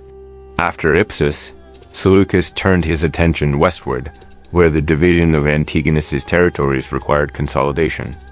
Control of Syria, in particular, was essential for connecting his eastern lands to the Mediterranean. The region held strategic importance because of its ports, trade routes, and proximity to Ptolemaic Egypt. Seleucus established cities and reinforced garrisons to secure his authority. However, the acquisition of Syria brought Seleucus into conflict with Ptolemy, who had intervened in the region during earlier conflicts. Although Ptolemy did not participate directly in the Battle of Ipsus, he moved to occupy coastal territories while the conflict unfolded. This action created a territorial dispute that would continue for generations. The region known as Seleucia became the central point of contention between the Seleucid and Ptolemaic kingdoms. Both powers recognized its strategic value, and both claimed legitimate rights to govern it. Despite this dispute, Seleucus maintained a strong advantage in the aftermath of Ipsus. His control of eastern territories provided access to significant resources, including agricultural output, trade revenues, and manpower. He also held the support of local elites in many provinces who appreciated his balanced approach to governance. His ability to combine Greek administrative practices with respect for local traditions helped create a relatively stable political structure. Seleucus's ambitions did not end with the consolidation of the East. After Ipsus, he sought to strengthen his presence in the Aegean and Greece.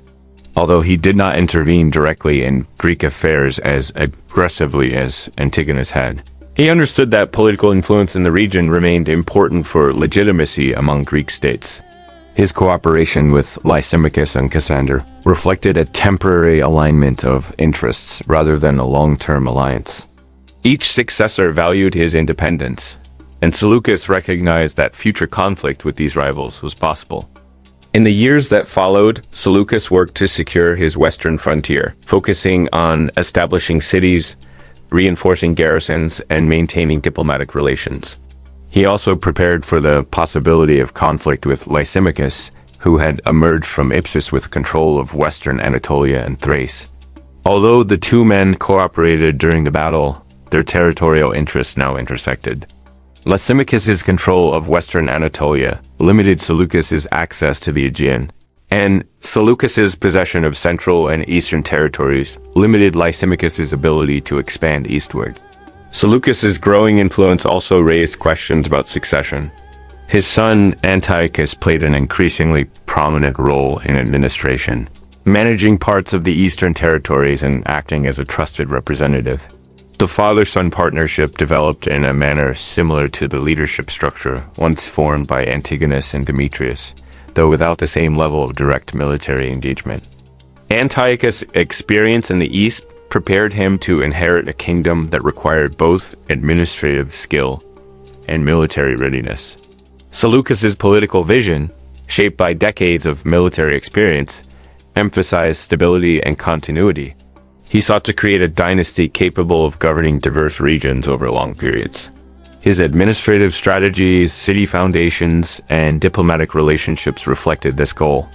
The empire he assembled was not a reconstruction of Alexander's domain, but a new political structure adapted to the realities of the Hellenistic world. By the end of this period, Seleucus stood as one of the most powerful rulers in the eastern Mediterranean. His territories extended across vast distances, his cities anchored trade and administration, and his political alliances strengthened his position. However, the political landscape remained volatile. As long as other successor kingdoms existed, competition for influence, territory, and legitimacy persisted. Seleucus's rise after Ipsus demonstrated the transformation of the post-Alexandrian world. The dream of restoring the unified empire had ended, replaced by emerging states that blended Greek and local traditions. The Seleucid kingdom, although vast and diverse, was only one part of this new political order, an order shaped by the ambitions of Alexander's generals and the shifting balance of power that followed the collapse of imperial unity. In the years following Ipsus, Lysimachus emerged as a central figure in the western regions of the former empire. His position before the battle had already been significant. He governed Thrace, a territory that demanded constant military engagement and administrative attention. After Ipsus, his influence expanded dramatically as he gained control over large parts of western and central Anatolia. This new domain placed him in direct competition with both Seleucus in the east and Cassander in Macedonia. The balance of power in the Hellenistic world now depended on the interactions among these major rulers. Lysimachus's background distinguished him from some of the other successors. He had been one of Alexander's bodyguards and held close proximity to the king for years during the campaigns. His experience in Thrace had shaped his ruling style, emphasizing military readiness, defensive structures, and practical control rather than dependence on broad ideological claims. Thrace had required constant attention to local tribes, fortifications, and supply lines. This environment prepared Lysimachus for the challenges he would face as a ruler of an expanded kingdom. After Ipsus, Lysimachus focused on consolidating his new territories. The regions of Phrygia, Lydia, and parts of Hellespont and Anatolia contained urban centers, established administrative systems, and economically productive land. Integrating these areas required balancing Macedonian military presence with local governance traditions. Lysimachus appointed experienced officials to manage cities, collected revenues through established channels, and strengthened garrisons at key locations. His approach differed from that of Antigonus, who had pursued broader strategies of integration. Lysimachus aimed to create a stable and defensible kingdom rather than an expansive empire. The acquisition of western Anatolia also placed Lysimachus in closer proximity to Seleucus, raising concerns about future conflict. Although the two commanders had cooperated against Antigonus, their territorial ambitions and strategic needs inevitably created tension. Seleucus's control of central Anatolia and Syria threatened Lysimachus's access to eastern trade routes. while Lysimachus's presence along the western coastline limited Seleucus's access to the Aegean. These conflicting interests formed the underlying structure of their relationship. Lysimachus's western frontier in Thrace remained a constant source of local resistance, requiring continued military campaigns. The region contained numerous tribes that frequently opposed Macedonian rule. Lysimachus employed a combination of punitive expeditions and diplomatic agreements to maintain stability. Control of Thrace provided strategic advantages. It secured his position near the Hellespont, allowed him to influence Greek politics, and offered a strong base for future military actions. The death of Cassander in 297 BCE introduced a new variable. Cassander had ruled Macedonia with relative stability, but his sons lacked the political experience and military skill necessary to maintain control. Their internal disputes weakened Macedonia, creating an opening that both Demetrius and Lysimachus sought to exploit. Lysimachus aimed to secure influence in Greece and Macedonia, recognizing that control of these regions was essential for legitimacy among Greek states and Macedonian elites. During this period, Demetrius attempted to reassert his own authority. After recovering from their defeat at Ipsus, he regained power in Greece and eventually seized the Macedonian throne. His resurgence created new challenges for Lysimachus, who viewed Demetrius as both a political rival and potential destabilizing force. Demetrius's ambitions extended beyond Macedonia. He hoped to reclaim parts of Asia Minor and eventually challenge Seleucus and Lysimachus directly. Lysimachus responded by forming a temporary alliance with Seleucus, motivated by shared concerns over Demetrius's growing influence. This alliance demonstrated the fluidity of relationships among the successors. Despite underlying tensions between Lysimachus and Seleucus, circumstances encouraged cooperation when mutual threats emerged. Their combined pressure forced Demetrius out of Macedonia, eventually leading to his capture by Seleucus. With Demetrius removed and Cassander's line weakened, Lysimachus achieved a significant expansion of his power. He assumed control of Macedonia, uniting Thrace, Macedonia, and large parts of Anatolia under his rule. This territorial consolidation represented one of the largest Hellenistic states in the western regions. Lysimachus now stood as one of the most powerful rulers of the post-Alexander world, capable of rivaling Seleucus in size and resources. However, the internal structure of Lysimachus's kingdom contained emerging weaknesses. His rule in Thrace and Anatolia relied heavily on military authority, and he faced challenges securing unified support among Greek elites in Macedonia. Additionally, his decision to elevate his second wife, Arsinoe, created tensions within the court. The murder of his son, Agathocles, influenced by court factions, destabilized Lysimachus's internal political environment and weakened trust among his supporters. These internal problems made Lysimachus vulnerable to external threats. Seleucus, observing the instability, saw an opportunity to expand his territory and eliminate a major rival. The earlier alliance between the two commanders dissolved as strategic interests shifted. Seleucus began preparing for war, recognizing that conflict would determine control of the western regions of the former empire. Lysimachus attempted to reinforce his position through fortifications, alliances, and administrative measures, but the internal divisions within his court limited the effectiveness of these preparations. The combination of external pressure from Seleucus and internal instability created a precarious situation. The balance of power that had emerged after Ipsus was now collapsing into renewed conflict. The confrontation between Seleucus and Lysimachus represented the last major phase of the Wars of the Successors. The conflict would determine whether the eastern and western halves of the former empire would remain separate or fall under the control of a single ruler. The outcome would reshape the political landscape of the Hellenistic world once again, setting the stage for the final stages of successoral competition.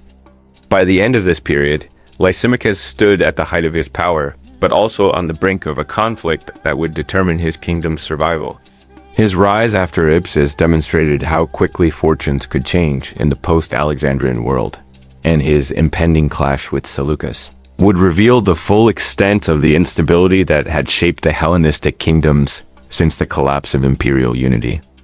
The conflict between Seleucus and Lysimachus emerged as the final major struggle among the successors of Alexander. By the early 280s BCE, most of the other major figures of the earlier wars were gone. Antigonus had died at Ipsus. Ptolemy was elderly and focused on internal consolidation in Egypt. Cassander's line had collapsed, and Demetrius, once a major contender, had died in captivity. This left Seleucus and Lysimachus as the two dominant rulers in the Hellenistic world. Their territories formed the eastern and western halves of Alexander's former empire, and their rivalry made war almost inevitable. Lysimachus's kingdom stretched from Macedonia through Thrace and deep into western Anatolia. These regions provided significant resources, strategic ports, fertile land, and established urban centers.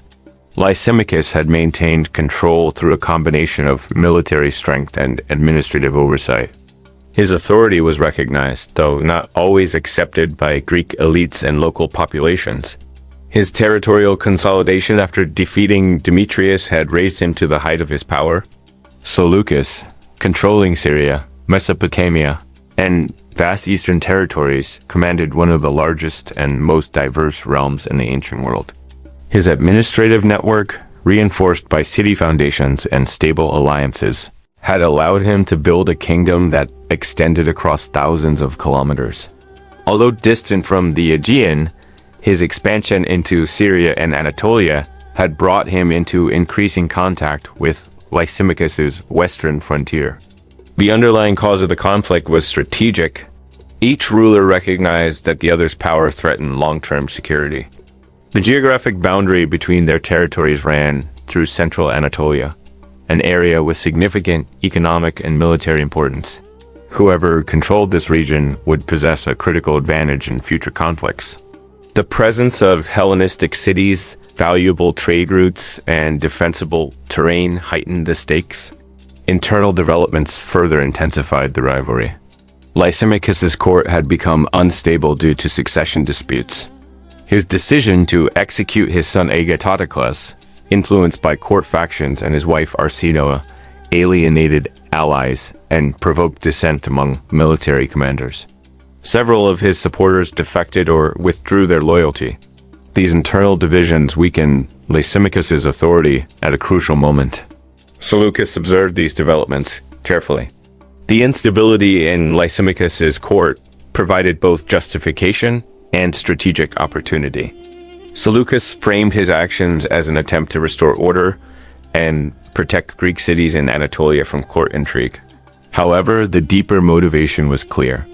Eliminating Lysimachus would allow Seleucus to reunite much of the empire under his rule, creating the largest Hellenistic state since Alexander's death. Both sides prepared for a decisive confrontation. Seleucus advanced westward, crossing into Anatolia with a substantial army. His forces included veteran infantry, cavalry, and war elephants obtained from earlier alliances with the Mauryan Empire. Lysimachus mobilized troops from Macedonia, Thrace, and Anatolia, forming an army capable of challenging Seleucus. Despite internal problems, Lysimachus retained significant military strength and experience. The two armies met in 281 BC at Corupedium, a location in western Anatolia suitable for large-scale engagement. Ancient sources provide limited detail about the tactical aspects of the battle, but the broad outlines are clear. Both armies deployed in traditional Hellenistic formations, with infantry phalanxes at the center and cavalry on the wings. Seleucus's war elephants likely played a role in disrupting enemy movements, as they had at Ipsus. Lysimachus, though advanced in age, commanded his forces personally. His long military career had prepared him for such a confrontation, and his troops were disciplined and experienced. The battle unfolded with heavy fighting, and both sides committed their full strength. However, the internal instability within Lysimachus's kingdom had weakened the cohesion of his army. Some contingents fought with less determination, and loyalty among commanders was not guaranteed. According to later historical accounts, Lysimachus was killed during the fighting. His death, like that of Antigonus at Ipsus, had an immediate and decisive effect. With their king fallen, Lysimachus's forces collapsed. Seleucus emerged victorious, gaining control of western Anatolia and eliminating the last major rival for overarching power in the Hellenistic world. In the aftermath of Corupedium, Seleucus moved quickly to consolidate his gains. Lysimachus's territories in Asia Minor fell under his control with relatively little resistance. Many cities accepted Seleucus as ruler, recognizing both his military success and the legitimacy conferred by victory. The fall of Lysimachus's kingdom effectively ended the Western resistance to Seleucid expansion. Seleucus then turned his attention to Macedonia, intending to claim the throne and unify the European and Asian parts of the former empire under a single ruler. At this moment, he stood closer than any other successor to reassembling Alexander's empire. However, his ambitions were cut short. Shortly after entering Macedonia, Seleucus was assassinated by Ptolemy Keranos, a member of the Ptolemaic royal family who had taken refuge at the Seleucid court. Keranos sought to claim the Macedonian throne and viewed Seleucus's death as the fastest route to power. The assassination abruptly ended Seleucus' campaign to reunify the empire and initiated a new phase of instability in Macedonia. With Seleucus gone, his son Antiochus I assumed control of the Seleucid kingdom. Antiochus inherited vast territories but also significant challenges. The death of his father and the rise of independent rulers in Europe prevented further expansion. The dream of political unity died with Seleucus. Instead, the Hellenistic world solidified into separate kingdoms, the Seleucid Empire in the east, the Ptolemaic kingdom in Egypt, and various states in Greece and Macedonia. The Battle of Corupedium thus represents the final major conflict of the Wars of the Successors. It eliminated the last prominent figure capable of restoring the empire and confirmed the permanent fragmentation of Alexander's conquests. What emerged in its place was a constellation of powerful states shaped by the ambitions, strategies, and rivalries of the generals who had once followed Alexander across Asia. The consequences of this fragmentation extended far beyond the lifetimes of the successors themselves. The Hellenistic kingdoms influenced trade, culture, administration, and warfare for centuries. Their political structures blended Greek and local traditions, creating new cultural environments that shaped the ancient Mediterranean and Near Eastern worlds. By the end of this period, the age of the successors had given way to the age of the Hellenistic monarchies. The conflicts that followed Alexander's death had reshaped the ancient world, transforming a single vast empire into multiple states whose influence would endure long after the last of the successors had fallen. With the death of Lysimachus at Corupedium and the assassination of Seleucus shortly afterward, the political map of the former empire entered its final stage of transformation. The long era of the successor wars, defined by personal rivalries and shifting alliances, gave way to a more stable geopolitical order. This new order consisted of several distinct kingdoms, each ruled by dynasties that traced their origins not to the Argead line, but to the military and administrative authority of Alexander's generals. The most prominent of these emerging states was the Seleucid Empire, now ruled by Antiochus I, the son of Seleucus. Antiochus inherited an expansive territory stretching from the Aegean coast through Syria, Mesopotamia, and deep into the Iranian plateau. This kingdom encompassed many of the former satrapies of the Persian Empire and contained a diverse population with long-established administrative traditions. Antiochus faced the immediate challenge of consolidating power after his father's assassination and maintaining stability across vast distances.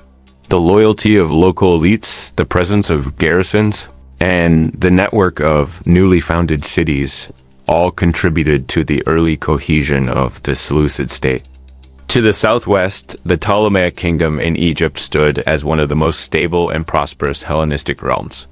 Founded by Ptolemy I, it had avoided much of the direct conflict that defined the wars among the successors. Egypt's natural geographic defenses, combined with the administrative systems inherited from the Pharaonic and Persian periods, allowed the Ptolemies to create a centralized and efficient government.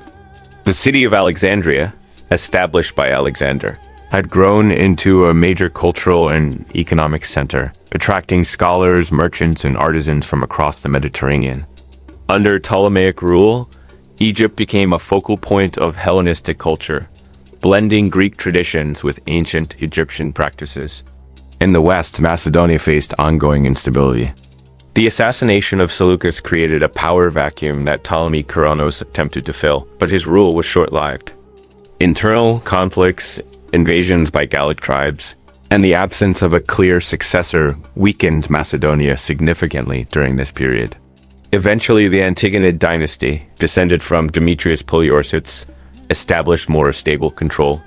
Under Antigonus Gonatas, the dynasty restored order and transformed Macedonia into a significant power once again, though not one capable of commanding the same influence it held under Philip II or Alexander. Greece itself remained divided. The period after the successor wars saw the emergence of regional leagues, such as the Aetolian and Achaean leagues, which represented coalitions of city-states seeking collective security and influence. These leagues played important roles in balancing power among the Hellenistic kingdoms, forming alliances and engaging in conflicts that shaped the political dynamics of the region. The Greek mainland no longer operated under a single hegemonic power. Instead, it became a complex mosaic of local alliances and external influence. In Asia Minor, the political landscape was equally diverse. Regions such as Bithynia, Cappadocia, and Pontus developed into independent kingdoms, each ruled by local dynasties that blended Persian and Macedonian influences. These states often acted as intermediaries between the larger Hellenistic kingdoms, participating in trade networks and diplomatic relationships that connected the Eastern Mediterranean to the Near East.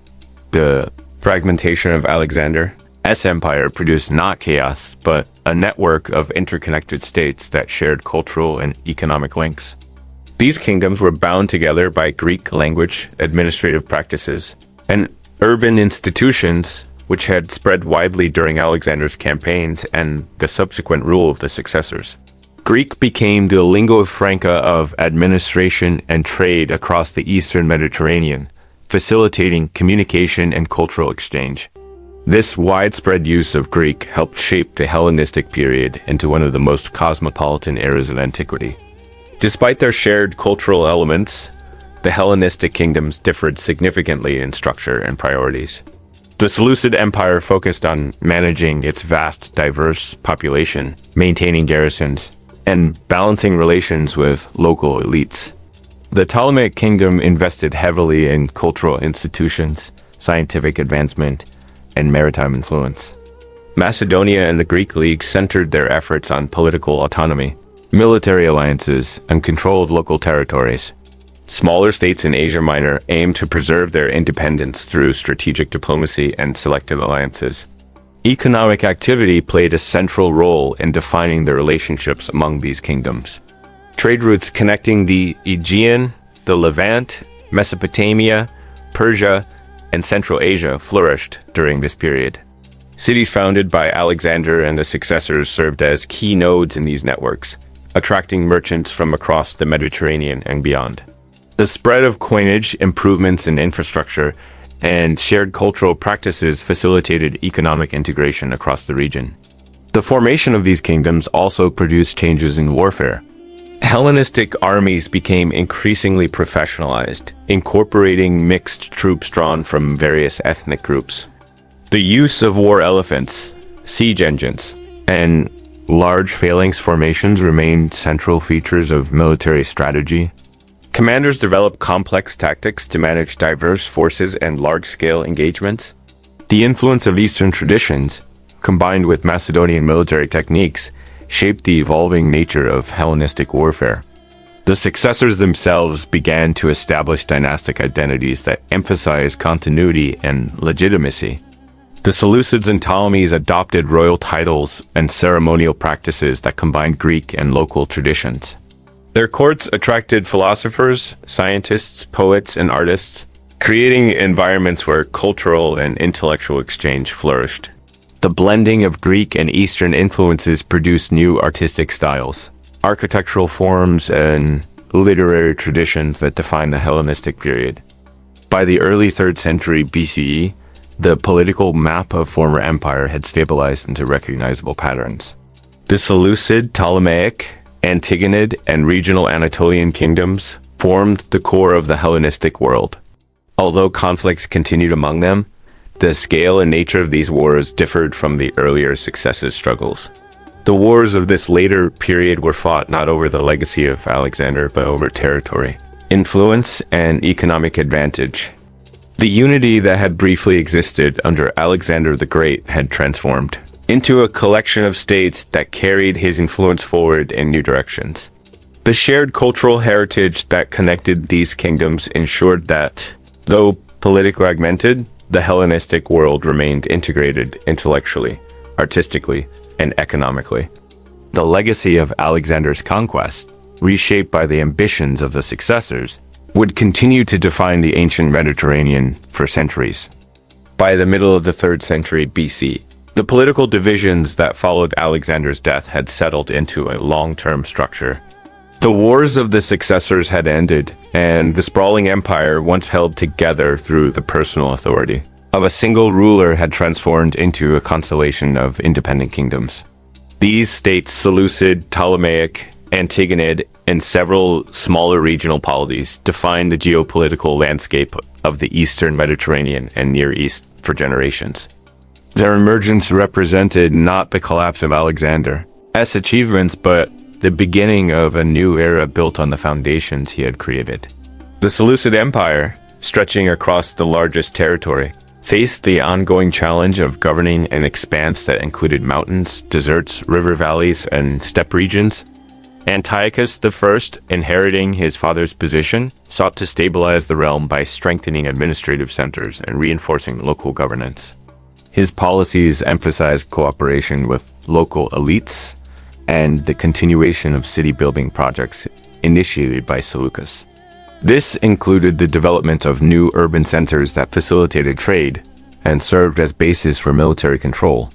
These cities, often named in honor of the ruling family, became essential points of contact between Greek settlers and local populations. Egypt, under the Ptolemies, continued to flourish economically and culturally. The dynasty developed Alexandria into one of the most important intellectual centers of the ancient world. The city's famous library, museum, and scholarly institutions attracted thinkers from across the Mediterranean. Commerce expanded through the Red Sea and Mediterranean trade routes, making Egypt a major economic power. The administrative structure established by the Ptolemies fostered long-term stability, allowing the kingdom to remain influential even as rival powers faced periodic instability. Macedonia, though no longer the center of a vast empire, regained relative stability under the Antigonid dynasty. After years of internal conflict and external threats, Antigonus Gonatas established durable control. His rule emphasized military defense, diplomatic engagement with Greek city-states, and the restoration of Macedonian authority in the region. Under his leadership and that of his successors, Macedonia again became a significant force in Greek affairs. However, its influence remained regional, reflecting the broader shift from imperial ambition to localized governance. In Greece, the traditional city-state system continued to evolve. The Aetolian and Achaean leagues emerged as important political entities, forming alliances that balanced Macedonian influence and provided collective security. These leagues demonstrated the adaptability of Greek political structures in a post-imperial world. Their actions shaped Greek diplomacy and occasionally involved them in the larger conflicts among the Hellenistic kingdoms. In Asia Minor, smaller kingdoms consolidated their power. Cappadocia, Pontus, Bithynia, and Pergamon each established dynasties that blended Greek military and administrative practices with local traditions. These states contributed to regional stability and engaged actively in diplomacy and trade. Their existence illustrated the considerable political diversity that had emerged from the territorial fragmentation of Alexander's empire. Across all these regions, the shared Hellenistic culture shaped by Greek language, education, and institutions created connections that persisted despite political differences. Greek cities and colonies spread across the Near East provided spaces where local elites adopted Greek customs, and settlers interacted with indigenous traditions. Gymnasiums, theaters, and temples dedicated to Greek gods became common features in regions once dominated by Persian or other local cultures. Over time, a blended cultural environment developed, in which Greek influences merged with long-standing traditions of Egypt, Persia, Mesopotamia, and Anatolia. Economic networks also expanded during the Hellenistic period. Trade routes connecting the Mediterranean to Central Asia, India, and Arabia facilitated exchange of goods such as grain, textiles, metals, spices, and luxury products. The presence of standardized coinage, the spread of Greek administrative practices, and the development of trade cities supported economic integration. These networks strengthened ties among the kingdoms even when political relations were strained. The armies of the Hellenistic states reflected the transformations brought about by the successor wars. Large phalanxes remained central, but they were now supported by cavalry, war elephants, and specialized units drawn from various ethnic groups. Siege warfare developed further, influenced by the innovations introduced by engineers serving under Antigonus, Demetrius, and the Seleucids. Military organization became more sophisticated as states sought to maintain readiness for conflicts that could arise along any part of their borders. Diplomacy also played an increasingly important role. Marriage, alliances, treaties, and exchanges of ambassadors became essential tools for managing relationships among the Hellenistic kingdoms. The fluidity of alliances, shaped by shifting strategic needs, reflected the political complexity of the era. Rulers used diplomacy to secure borders, manage trade, and influence Greek city-states, often combining negotiation with military pressure when necessary. The fragmentation of Alexander's empire did not diminish his long-term impact. Instead, it ensured that Greek culture, language, and administrative practices spread across a broad region.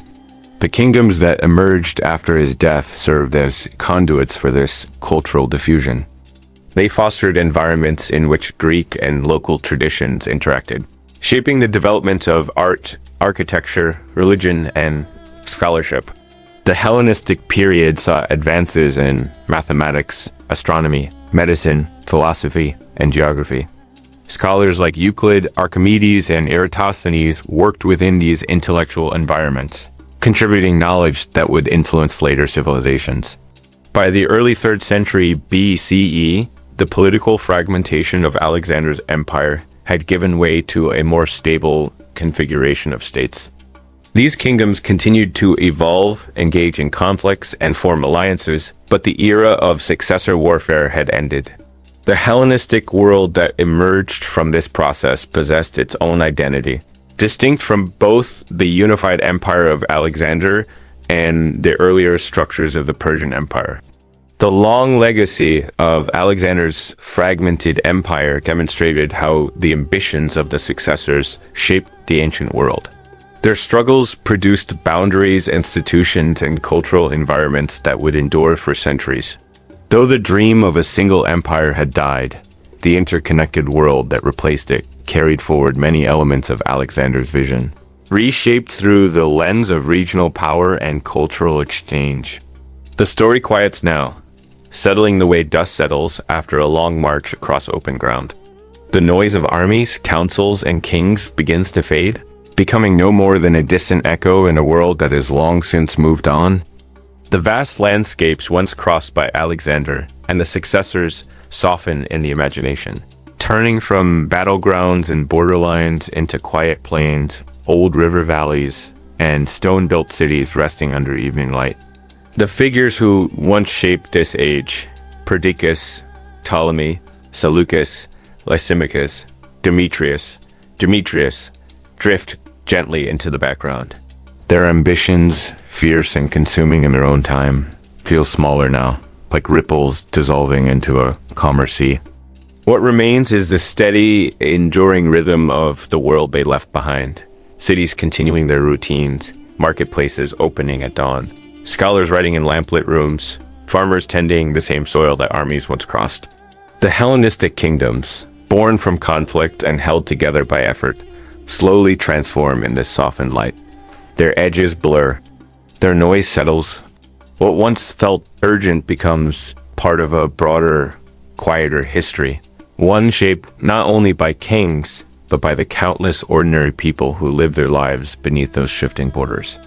Even the great expanse of Alexander's empire, once so brilliant and fragile, feels gentler now. No longer a story of conquering and dividing, it becomes a story of how cultures met, learned from one another, and left traces that still linger in languages, ideas, and places far from one another. A slow merging of worlds long after the battle ceased.